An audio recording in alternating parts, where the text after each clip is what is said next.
네, 여러분 안녕하세요. 자, 이 리플이 SEC와의 소송이죠. SEC와의 소송을 하면서 드디어 유통시장에서 증권이 아니라고 최종 확정이 되면서 다시금 시장에서는 불확실성이 사라지게 되면서 XRP ETF의 기대감이 살아나고 있는데 관련돼서 대응 방법과 어떤 이슈들이 있는지 함께 살펴보도록 하겠습니다. 자, 뉴스를 보게 되시면 리플이 SEC를 물리쳤습니다. XRP가 급등을 했고 이 토큰들은 다음에 반등할 가능성이 있습니다 라고 얘기를 하고 있어요. 자, 이게 무슨 말이냐면 거의 이제 5년간의 소송 끝에 리플이 SEC의 소송에서 공식적으로 승소를 했습니다. 그래서 2025년 8월 7일 양측은 미국 항소법원에 공동으로 항소 기각 판결을 내렸고요. 이로써 XRP는 유통시장에서 증권이 아니라는 획기적인 판결이 확정이 되었다라는 거예요. 그러니까 재판에서 승소했다라는 거죠. 자, 물론 이 결의안에 따라서 리플은 과거 기관 투자자의 매도에 대해서 1억 2,500만 달러의 벌금을 내야 하지만 추가적인 연방소송은 피할 수 있게 되었다라고 얘기를 하고 있어요. 이 결과는 XRP에 대한 규제의 명확성을 강화하고요.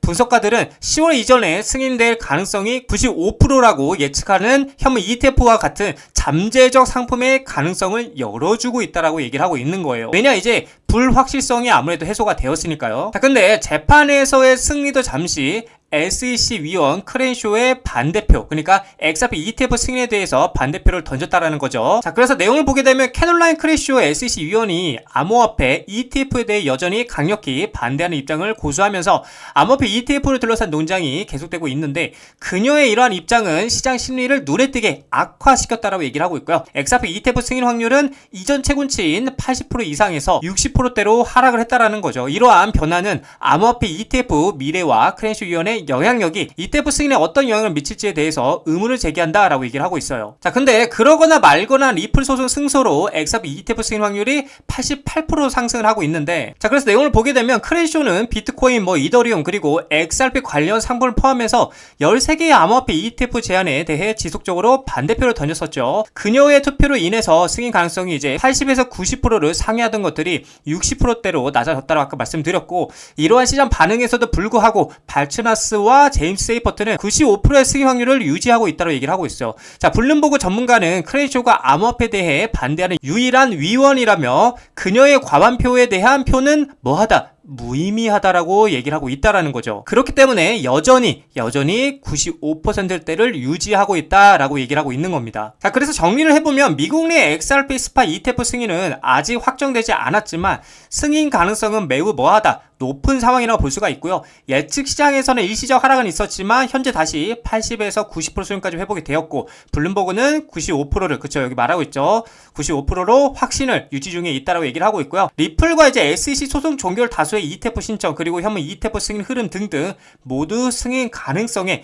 긍정적인 신호, 그쵸? 이 신호로 작용하고 있다라는 겁니다. 자, 그럼 이제 중요한 거는 SEC 승인을 기다리는 XRP ETF에 대한 날짜, 제출 및 향후 계획이 중요하다 볼 수가 있는데, 자, 여기 내용을 보게 되면 SEC는 현재 XRP ETF에 대한 여러 건의 신청을 검토하고 있다고 얘기를 하고 있죠. 그래서 SEC는 최근 상장 지침을 발표했는데 이 지침에 따르면은 코인베이스 파생 상품 거래소와 같은 플랫폼에서 최소 6개월 이상 선물 시장에서 거래된 암호화폐는 ETF 자격을 갖출 수 있다고 얘기를 하고 있어요. 자, 그리고 캐나다는 2025년 6월에 여러 XRP ETF를 출시했지만 미국은 아직 승인을 기다리고 있는 상태고요. SEC는 이러한 신청 대부분에 대한 최종 결정을 언제 2025년 10월까지 발표할 것으로 예상이 된다라고 얘기를 하고 있는 거죠. 자, 그래서 여기를 보게 되면 이제 실제로 SEC 승인을 기다리는 XRP ETF에 대한 목록을 볼 수가 있는데 이 전체적으로 이제 통상적으로 보게 되면 실제 승인 또는 거절 결정은 대부분 2025년 10월달, 그쵸?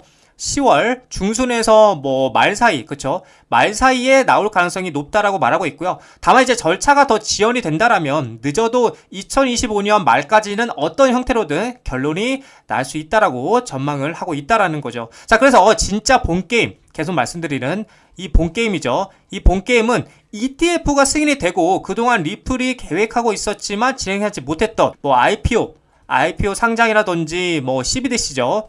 CBDC가 있겠고 그 다음에 또 스테이블 코인 관련 이런 것들이 한 방에 터지면서가 진짜 본게임의 시작이라고 볼 수가 있겠고요. 이렇게 된다라면 비트코인이 현물 ETF 승인 이후에 가격이 무려 131%가 상승했던 선례를 고려할 때 이 리플 같은 경우는 어때요? 비트코인 상승력의 최소 3배에서 4배가 더 상승할 것으로 전망이 됐기 때문에 우리는 이 리플의 밸류를 의심하지 말고요. 믿고 신뢰하면서 투자해 나가셔야 된다라고 여러분들에게 말씀을 드리고 싶은 관점입니다. 자, 리플 차트를 보게 되시면은 제가 계속 말씀드린 이 박스권 라인이죠. 4,000원에서 4,500원 라인 안에서 계속해서 움직임을 보여주고 있고, 결국에는 중요한 거는 이제 상승 관점에서는 4,500원짜리를 정확하게 돌파를 하고 이 위에 완전하게 안착하는 모습을 보여줘야지만 계속해서 이 전고점을 이번엔 힘있게 돌파할 수 있다라고 제가 말씀을 드렸고, 만약에 계속해서 이 4,500원짜리 위에 안착하지 못하게 된다라면 다시금 4,000원짜리까지 리테스트하러 떨어질 가능성이 있다는 걸 여러분들이 참고를 하셔야 돼요. 그래서